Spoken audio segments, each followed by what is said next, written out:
देख सकते हैं कि ये विद्यालय आने का मुख्य मार्ग है और इस मुख्य मार्ग के सामने बांस लगा हुआ है और आप देख सकते हैं यहाँ की स्थिति किस प्रकार से घास फूस और झाड़ियाँ उग गई है जो कि विद्यालय के पर्यावरण के लिए सही नहीं है। ये मार्ग जो है वो सरकारी नक्शे में है। ये तो मैं नहीं कह सकता क्योंकि ज़मीन का कागज़ हम मेरे पास नहीं है। स्कूल का ऐसे अगर देखा जाए, इन लोगों के पक्ष से देखा जाए तो कोई मुख्य मार्ग नहीं है। अच्छा, विद्यालय सरकार बढ़ा देती है, सरकार ज़मीन मुहैया करा देती है, लेकिन सरकार रास्ता नहीं देती। अपना 40 लाख का जो संपत्ति दिए स्कूल में, हमें क्या मिला? जय हिंद, वंदे मातरम। मैं हूं शुभम बनर्जी और आप देख रहे हैं जनता स्पॉट। आज हम आ चुके हैं नया बाजार के उत्क्रमित प्राथमिक विद्यालय में। आप देख सकते हैं जिसका डाइस कोड और संकुल तिलक कला मधुपुर देवघर है और इस स्कूल का ध्येय ही आप देख सकते हैं। यहाँ पे देखिए, समग्र शिक्षा अभियान, पढ़े चलो बढ़े चलो। परंतु जब स्कूल में पहुँचने का मार्ग ही ना हो तो कैसे पढ़े चलो और कैसे बढ़े चलो। आज इसी रिपोर्ट को दिखाने के लिए हम आए हैं। आप देख सकते हैं कि ये विद्यालय है, कोई निश्चित मार्ग विद्यालय आने का नहीं है।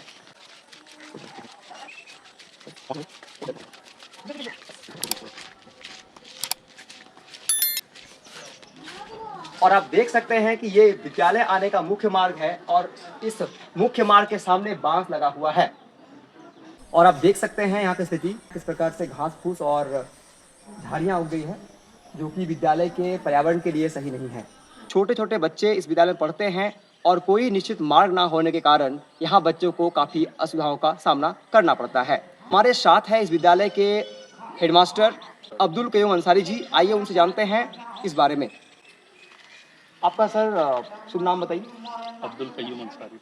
सर, ये विद्यालय आप देख रहे हैं, आपके विद्यालय का नारा है सर्व शिक्षा अभियान, सब पढ़े सब बढ़े। जी और आप खुद देख रहे हैं कि यहाँ पे आने का जो मार्ग है वो कोई निश्चित मार्ग नहीं है। जी। तो इससे बच्चों को कैसे परेशानी होती है, थोड़ा बताइए। अब परेशानी तो होती है आने जाने में और ख़ास करके बरसात के दिनों में ज़्यादा परेशानी होती है। तो ये विद्यालय जो है वो बन गया है, तो क्या यहाँ पे कोई निश्चित मार्ग पहले से निर्धारित था? हाँ, पहले से तो यही मार्ग निर्धारित था जो हम लोग आते जाते थे आज 7-8 साल से। अभी तत्काल जो है कुछ दिन से इस तरह का बात हुई है। जी। तो आपका क्या कहना है कि ये मार्ग जो है वो सरकारी नक्शे में है? ये तो मैं नहीं कह सकता क्योंकि ज़मीन का कागज़ हम मेरे पास नहीं है क्योंकि हमसे पहले जो टीचर थे उसी वक्त ये स्कूल का स्थापना हुआ। जी। हम तो पिछले 5-7 साल से यहाँ हैं। जी। और कहाँ तक ये ज़मीन है और ये रोड कहाँ तक है उसकी कागज़ तो मेरे पास नहीं है। आपका ये कहना है कि आप लोग तो इसी मार्ग से आना जाना करते थे ना? जी जी बिल्कुल। जी। और तो अभी जो है इस मार्ग पे बांस लगा दिया गया है, हाँ। इसके बारे में क्या कहना चाहेंगे? इसके बारे में यही चाहेंगे कि हम लोग तो शुरू से जान रहे थे कि रास्ता यही है, लेकिन बाद में जो है ज़मीनदाता जो है ये बताएं कि यहाँ बहुत लोग आते जाते हैं गाड़ी घोड़ा से, तो हमारे परिवार को दिक्कत होता है, इसीलिए उसने बोला पैदल आइए लेकिन गाड़ी दिक्कत है जी पास। तो आप देख सकते हैं कि जमीनदाता जिन्होंने जमीन दिया था, दान किया था, उन्होंने ही अभी वहाँ पे बांस लगा दिया है और बच्चों का भविष्य अधर में लटक गया है। तो सर बताइए कि यहाँ पे कितने बच्चे पढ़ते हैं तकरीबन? और नामांकन 75 है। और किस कक्षा से किस कक्षा तक की पढ़ाई होती है? 1 to 5। क्या बच्चों को मिड डे मील भी कराया जाता है सर यहाँ? जी जी। स्कूल में कक्षा का संचालन कितने से कितने बजे तक होता है? 9 से 3 तक। आप देख सकते हैं हमारे साथ थे अब्दुल कयूम अंसारी सर और उन्होंने भी चिंता जाहिर की है। तो सरकार का नारा सर्व शिक्षा अभियान कैसे पूरा होगा जब विद्यालय आने का रास्ता ही बंद हो। आइए हम इस विद्यालय के अंदर जाकर देखते हैं कि यहाँ की व्यवस्था कैसी है।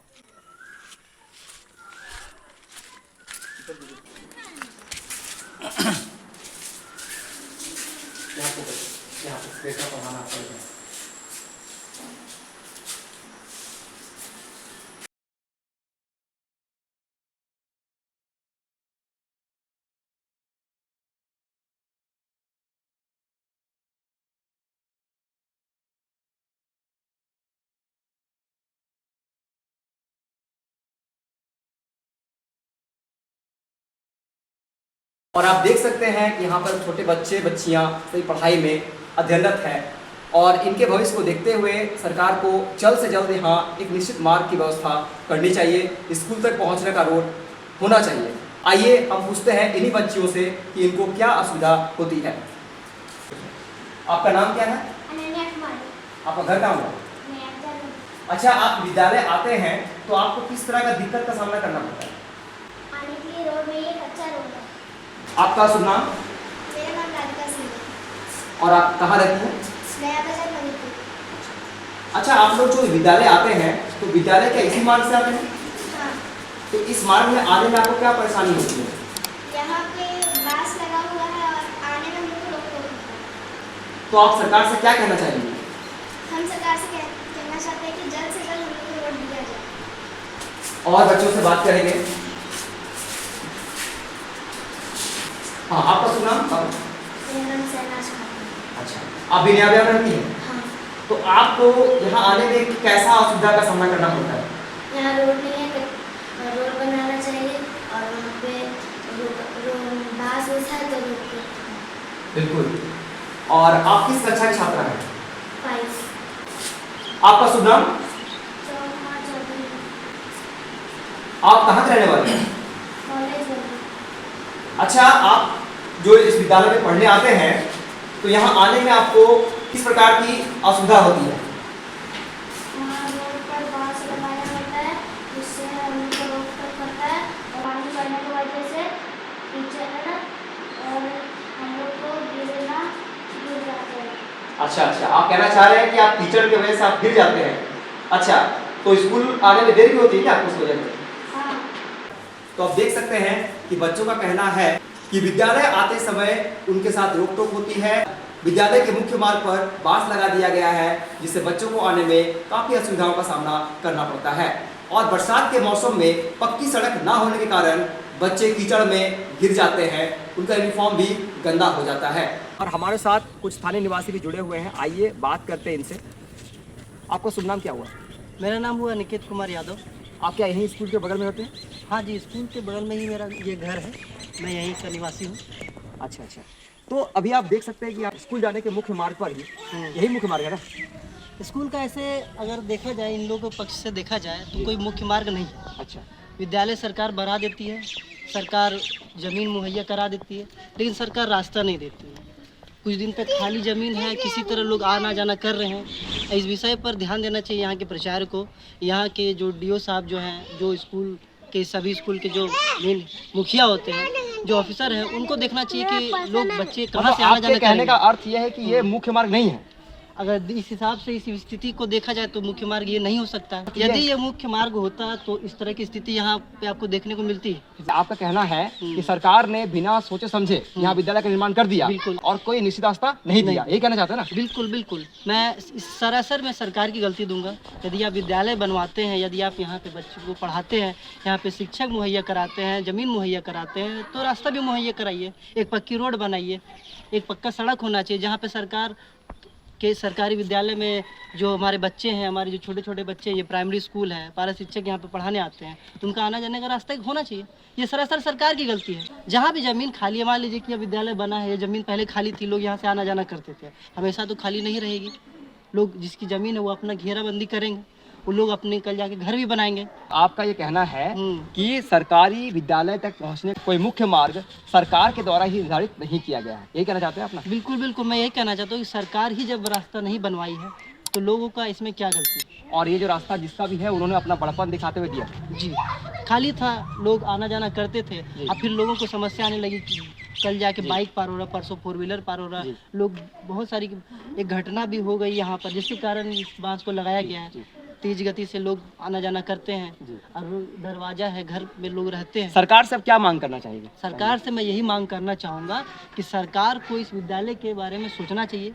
यहाँ पे शिक्षक की भी शायद कमी है और यहाँ रास्ते की कमी है। जी, हमने भी देखा कि यहाँ बहुत गंदगी और जंगल झाड़ियाँ हैं। जो गंदगी है, जंगल झाड़ियाँ हैं, निष्पक्ष रूप से सरकार को काम करना चाहिए इस क्षेत्र पे। सोलर लाइट भी यहाँ पे नहीं लगा हुआ है, वहाँ पे भी कोई स्ट्रीट लाइट नहीं लगा, बिजली की व्यवस्था नहीं है, सड़क नहीं है, साफ़ सफाई नहीं है। कल जाके बच्चे कीचड़ में गिर जा रहे हैं। एक दिन एक बच्ची छोटी सी कीचड़ में गिर गई, उसका पैर हम धुलवाए यहाँ पे। उसके नाम इसी विद्यालय में पढ़ती है, सुहानी कुमारी नाम। उसके बाद फिर एक दिन सांप भी निकल गया था स्कूल में, ऐसा सुनने को मिला। बच्चे लोग भगदड़ मचा रहे थे। क्यों? क्योंकि वो जो आप देखे वहाँ पे कैप्चर किए, कितने सारे जंगल है वहाँ पे। इस विषय पर भी सरकार को ध्यान देने चाहिए। फंड तो सरकार को बहुत सारी मिलती है, लेकिन उसका उपयोग नहीं हो पाता है। तो आप देख रहे हैं कि स्थानीय निवासियों की ढेर सारी शिकायत है सरकार से, और जायज़ भी है, स्कूल तक पहुंचने का मुख्य मार्ग होना चाहिए। आपका शुभ नाम? मोहम्मद उस्मान हुसैन। अच्छा, ये जो बांस लगा के रखे हैं ज़मीन की आपकी है? हाँ मेरी है। अच्छा, ये विद्यालय जो है ये किसकी ज़मीन बना हुआ है? मेरी ज़मीन बना हुआ। अच्छा, आप ज़मीनदाता हैं। तो यहाँ जो बांस लगा हुआ है, बच्चों को जो असुविधा हो रही है, इसके बारे में क्या कहना चाहेंगे? ये मेरा आंगन है, आंगन को हम रोक के रखे हैं। इधर से बाइक और साइकिल अनलेवल पार होता बिना अनुमति का। अच्छा इसी लेकर के हम इसको बांस लगा के रखे हैं, जो कि मेरा पर्सनल रास्ता है ये। अच्छा, ठीक है, इसीलिए हम इसको बांस लगा के रखे हैं। जब विद्यालय बन रहा था, जब आप मतलब विद्यालय को जमीन दान कर रहे थे, हाँ। उस समय क्या विद्यालय के द्वारा, सरकार के द्वारा क्या कोई निश्चित रास्ता कुछ आपसे नहीं। लिया गया था? कुछ नहीं, कोई रास्ता नहीं। हम लोग अपना पक्ष से उसको हर सुविधा दिया था बनाने के लिए। जी हमें कोई सरकार से कुछ मिला भी नहीं है ना। हमको अभी तक कोई स्कूल में कोई पोस्ट है ना, स्कूल में हम कुछ जानते मतलब हैं। आप ये कहना चाहते हैं कि आपने जमीन निःशुल्क दान की है? निःशुल्क दान किया। आज तक हमको स्कूल से कोई सुविधा नहीं। ना स्कूल में मेरा कोई महत्व है, ना स्कूल में मेरा कोई मोल है और जब वैल्यू है। आपका कहना है कि आपने बच्चों की भलाई के लिए इतना बड़ा जमीन हाँ। दान कर दिया। दान दिया। ये तो बहुत बड़ी बात है। और जिस समय आपने जमीन दान की थी, क्या सरकार ने आपसे रास्ता के बारे में कोई बात की थी? न कोई रास्ता की बात नहीं। आपका कहना है कि बिना रास्ते की बात किए हुए ही जमीन दान दे दी गई। दान दिया था और रास्ता भी था उस टाइम में जब मेरा खुला था। तो कोई अभी भी आपत्ति नहीं है बच्चों को आने जाने का। बांस हम लगाया इसीलिए इधर से मनमानी बाइक और साइकिल। जी। मेरा दुआरी का रास्ता आंगन है मेरा। नहीं, अगर कल दिन सरकार इस सड़क को पक्की करना चाहे तो क्या आप इसे पक्की करने देंगे? नहीं, पक्की नहीं करने देंगे। अगर पक्की हो जाएगा तो पूरा हो जाएगा जीटी रोड। हम अगर देंगे तो हमसे लिखित रूप से ले सरकार कि ये स्कूल के लिए ही रहेगा, पूरा मधुपुर के लिए नहीं रहेगा, तो हम दे देंगे। तो आप ये कहना चाहते हैं कि ये जो रोड बने वो सिर्फ और सिर्फ बच्चों के बच्चों पार की होने सुविधा का- के लिए, पार होने के बच्चों लिए की बने। सुविधा और स्कूल से जुड़े लोगों के लिए। बाकी हम जीटी रोड नहीं बनने लेकिन देंगे। सरकारी रोड अगर बनेगा सर, तो आप तो किसी को रोक नहीं सकते ना जाने बात वही तो हो जाएगा ना, इसीलिए तो बनने नहीं देंगे। से। मतलब ये मेरा आपका पर्सनल जमीन है।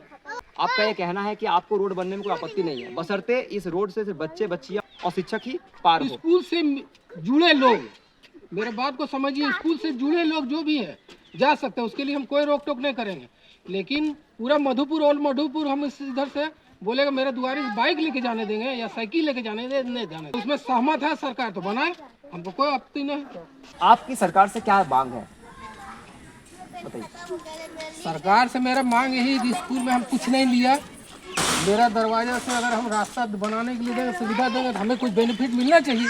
तो सरकार सोचेगी मैं हमको बेनिफिट देने के लिए क्या देना है, इसको नहीं देना है, हम क्या मुंह खोल के मांगेंगे। सरकार को ये चीज़ सोचना पड़ेगा कि इस विकलांग आदमी का हम अगर ज़मीन में रास्ता बनाएंगे तो इसे क्या सुविधा दिया जाए जो कि ये खुश रहे।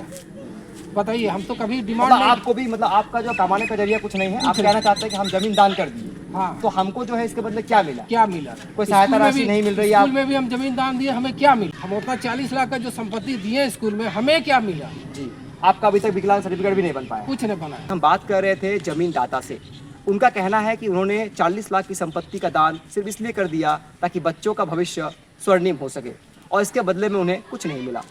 आप देख सकते हैं कि वो शरीर से दिव्यांग है और उनका दिव्यांग सर्टिफिकेट भी अभी तक नहीं बना है, और उन्होंने यह स्पष्ट कहा कि उनको यहाँ से बच्चों को जाने देने में कोई दिक्कत नहीं है। सरकार यहाँ रोड भी बना सकती है, बशर्ते यहाँ स्कूल के अलावा, स्कूली बच्चों और शिक्षकों के अलावा और कोई पार ना हो। आप देख रहे हैं जनता स्पॉट, मैं हूँ शुभम बनर्जी। धन्यवाद।